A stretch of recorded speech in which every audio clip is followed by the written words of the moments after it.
Dans son portrait pour Libération, réalisé car elle est l'héroïne du long-métrage Simone, le voyage du siècle, Elsa Zilberstein est présentée comme une grande amoureuse. Elle ne regrette rien de ses amours enfuis, ne verse jamais dans l'acrimonie et recherche des hommes qui osent, lit-on dans le quotidien. Ces couples sont connus, il y a notamment Antoine de Caunes qu'elle a fréquenté de 1997 à 2005, ou encore Nicolas Bedos, 2005 à 2008, dont elle est restée proche. Il y a aussi l'écrivain et chroniqueur Yann Moix qui avait conquis un temps la comédienne de 53 ans.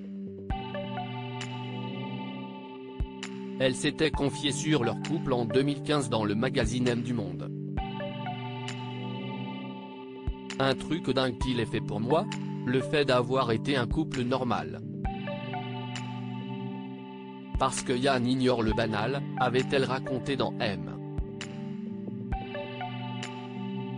Une autre ex de l'écrivain et réalisateur de Podium, Talita, témoigne aussi en sa faveur, on le dit misogyne.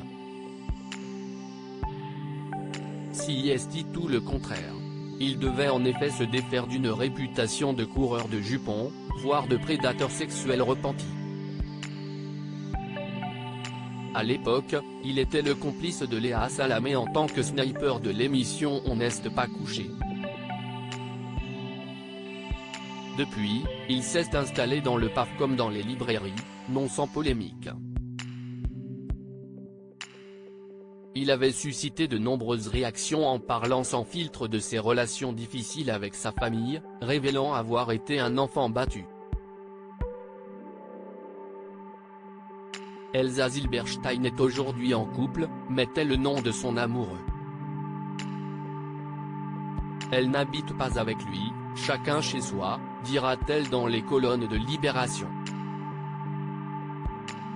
La question de la maternité a également fait surface dans cet article et elle a confié songer à adopter, désormais contrainte à des choix face à l'horloge biologique. Le temps ne semble pourtant pas avoir d'emprise pour cette artiste qui semble ne pas avoir changé depuis qu'elle a éclaté au cinéma dans les années 1990, remarquée dans Van Gogh sous la direction de Maurice Pialat et aux côtés de Jacques Dutronc.